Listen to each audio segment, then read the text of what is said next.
I never thought I'd be crying like this at 32. My birthday is in just 2 days, and now I find myself unemployed. I've been jobless for over a month. For a long time, I felt like I'd never get better. When I first came to Shenzhen, it was to start a business. I set up a music training institute. It started well. I expanded at the end of 2019, investing a lot of money, but when the pandemic hit, I could only keep it going for a year until I had to shut down. Why do I feel just a month after leaving my job like I'll never find work again in my life? They always say they're not rushing me. Take your time, they say. Come back if you can't find a job. It's been over a week now. I've been sending out resumes, but I haven't found anything suitable. I don't want to just take any job. That will be too painful. I just came out of an interview. They dropped my salary from 18,000 to 3,500 yuan, saying that's all I'm worth now. How would you feel in my place? I'm 37 years old and a UI designer. It's been almost 2 years since I moved back to Wuhan from Shenzhen. Last month, I was laid off and still haven't found a job. I've sent out hundreds of resumes, but not a single interview invitation.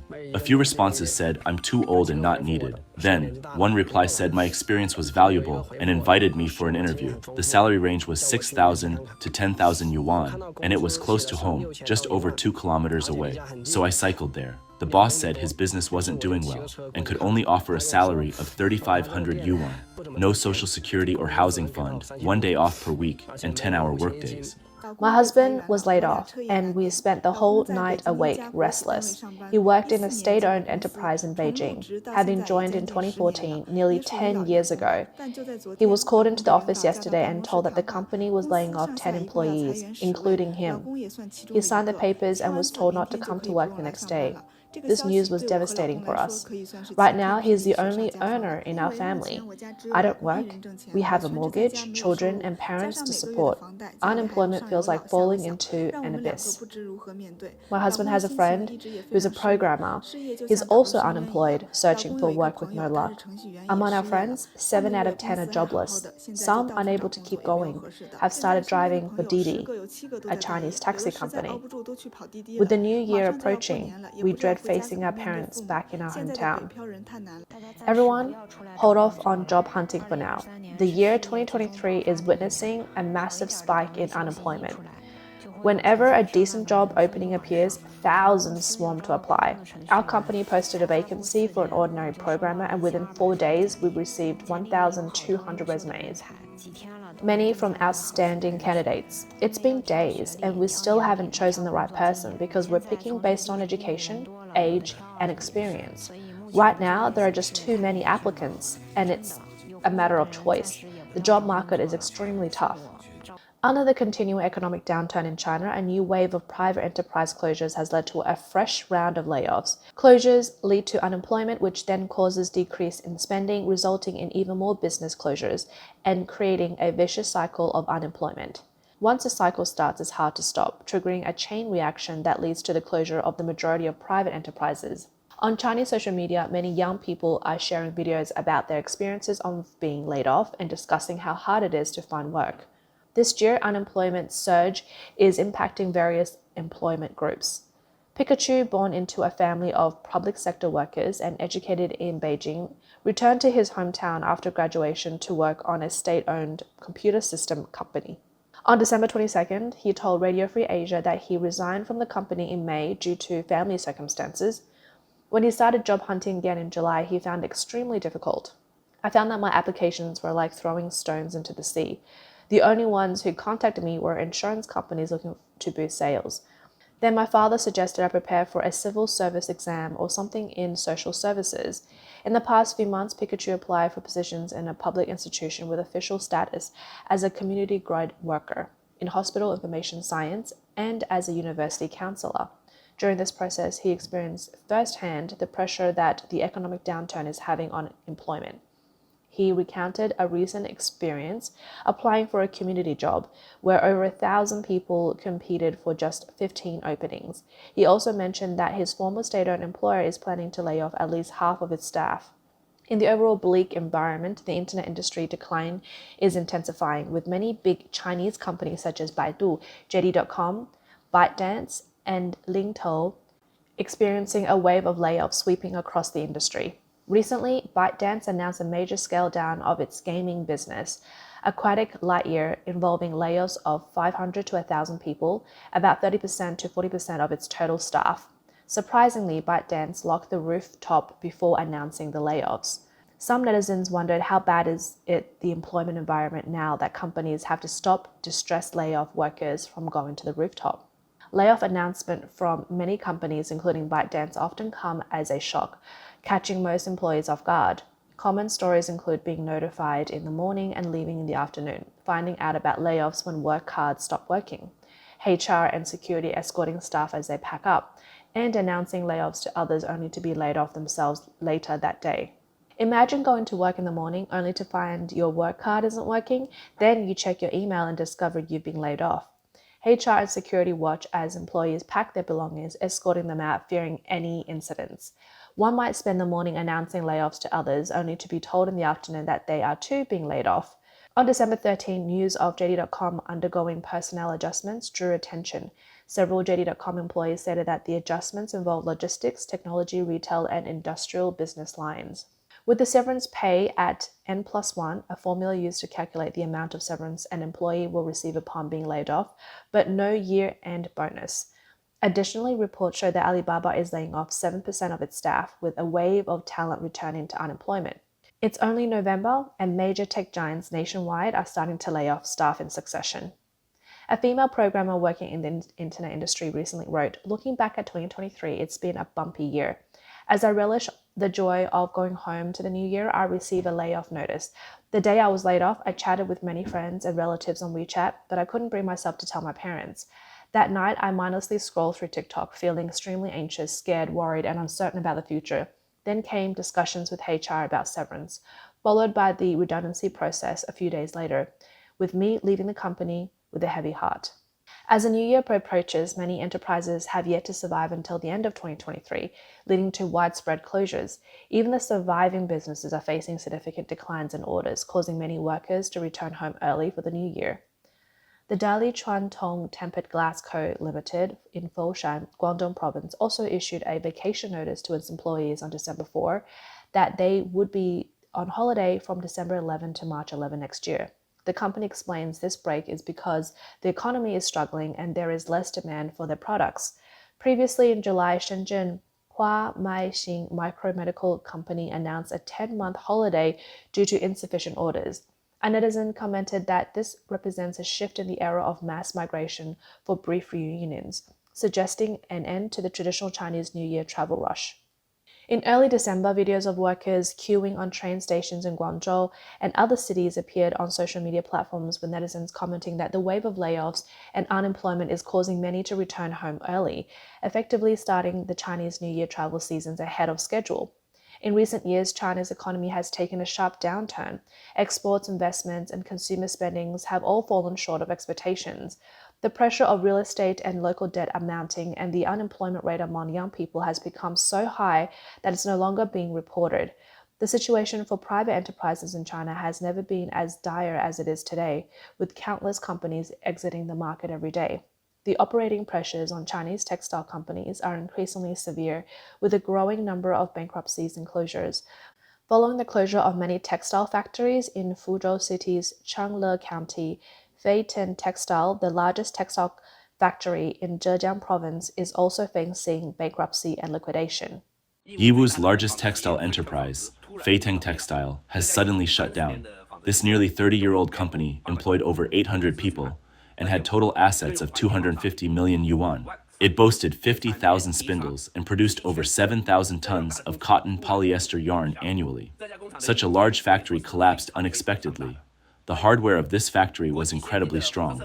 It had internationally advanced spinning equipment and complete sets of Uster testing instruments, and used both domestic and imported high-quality raw materials.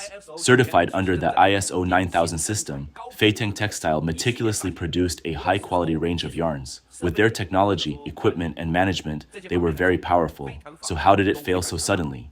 With the collapse of private enterprises, the most directly affected are the owners and investors, followed by the managers and then the workers. Both ends of the production relationship, the bosses and the workers, are feeling anxious and hopeless about China's economic prospects. On December 22nd, Radio Free Asia interviewed a Chinese private entrepreneur currently in North America under the pseudonym Ren Xiaoyao, who is in the process of closing down 3 real estate companies.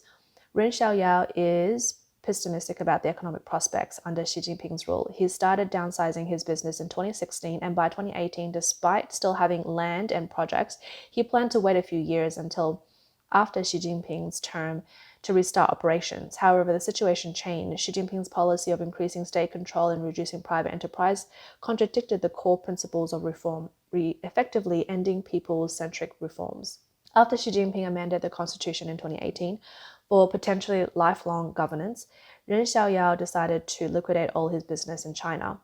Ren Xiaoyao spent nearly 5 years doing so. He had decided to close them even before the pandemic, gradually laying off staff. The number of employees in his directly managed business fell from over 200 at their peak to just 1 or 2 per company for maintenance and closure. However, Ren Xiaoyao found that his employees struggled to find similar positions elsewhere. He said their skills are not bad, but to find a new position, they could only earn a third of their previous income, with only a few getting up to 50% of their previous income. So they didn't want to leave, and I could only cut their salaries, but they didn't want to leave even then. According to him, most of the employees who left have not found suitable work. Ren Xiaoyao mentioned a close friend in the real estate industry who once sold over 10 billion yuan in a single product nationwide, and his situation drastically changed before and after the pandemic. He's still in China, and when he shared his current situation with me, he even had thoughts of suicide. On December 14th, Chai Shen-kun posted on an overseas social platform, "Employees at my Guangzhou company told me that the police and plainclothes officers came to the company inquiring about the business and the last 12 years of operations. They also asked about my hometown, my overseas trips, and whether any relatives or friends had visited the company." Kai Shikun often discusses sensitive topics related to the Chinese government and the Communist Party, such as criticizing the government's policy of state governance and advancements, and private retreats. His business was a direct victim of the policy. Recently, his company faced harassment from Chinese police. The authorities sought to find incriminating evidence in his business operations to threaten him. Kai Shen-kun had planned to close his company but hesitated because his employees who had been with him for 12 years had nowhere else to go.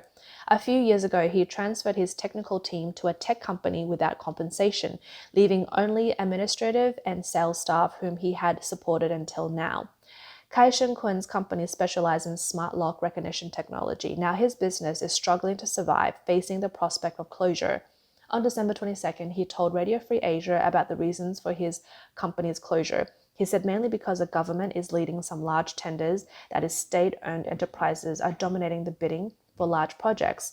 So companies like ours are gradually being eliminated from the industry, and we can only provide services for state-owned enterprises. Cai Shen-kun said during the later years of Hu Jintao's era, state-owned enterprises had largely exited competitive fields, but after 2014, they began to infiltrate the private sector now. They dominate wherever private enterprises are profitable. Cai Shen-kun's business was at its peak in 2011 and 2012 with an annual output value of over 100 million yuan. After being squeezed by state enterprises, they had only managed to make 20 to 30 million yuan annually in recent years with a mere 2% growth margin. He said, definitely operating at a loss. The revenue of 20 to 30 million yuan translate only to a few hundred thousand in gross profit, which is needed to maintain a company. So there was no choice but to downsize the office space, reduce staff as much as possible, and encourage those who can find jobs to do so. Considering the bleak future, Cai Shen-kun had thought about closing the business 3 years ago, but he delayed the decision because his employees had nowhere else to go. However, he must close the company next year as the pressure of supporting these employees is too great. Cai Shen-kun's friends in the electronics industry are also facing severe situations. He said, "My friend's company, which used to do well, are now mostly in state of stopped or semi-stopped production. They feel they can't continue. This is a widespread phenomenon, not an isolated one."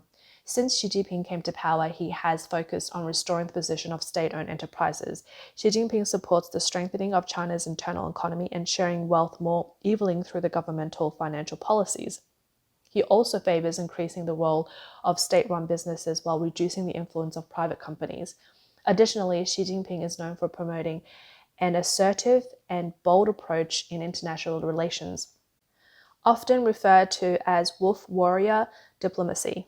This has led to Western isolation and high-tech blockages, further compounded by 3 years of harsh zero-COVID policy severely damaging the Chinese economy. Data shows that in 2022, an annual investment growth rate of state-owned enterprises was 10%, and for private enterprises, 0.9%. In the first 10 months of 2023, the growth rate were 6.7% of state-owned enterprises and negative 0.5% for private enterprises, evidencing the trend of state sector growth and private sector decline.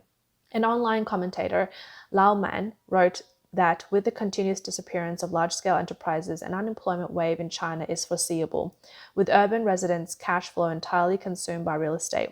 It's impossible to withstand the impact of its unemployment wave. Lao Man said that this could be the last straw that breaks the camel's back. The unemployment wave could lead to a wave of defaults and sell-offs in real estate, causing property prices to collapse. If the real estate market collapses, experts comment that the resulting financial risk is something China cannot bear. A recent report by the Japan Economic News discussed China's economic prospects. The Japan Center of Economic Research released an economic outlook report hypothesizing a financial crisis in China in 2027. They believe the Chinese government will prioritize debt repayments, with the yuan devaluing at around 9 against the dollar. This will lead to a low economic growth of around 1%, affecting 17 other countries and regions. But a professor at the University of South Carolina Aiken School of Business, Xie Tian, thinks the Japanese research is too optimistic and conservative. He said China's current government, corporate and personal debt might have reached 300% of GDP. Further, compounded by the real estate crisis, this only worsened the situation. Xie Tian stated the Chinese government has tried various methods, lowering interest rates and down payments, even encouraging college students to retirees to buy houses. Situations have risen to this absurd extent, yet there are no signs of improvement. A further decline without land sales revenue could reduce government income at all levels. What will the Chinese government use to repay debts? They can only print money, and then the yuan might eventually devalue to 1:20 or even 1:30, causing the wealth of Chinese people to shrink significantly.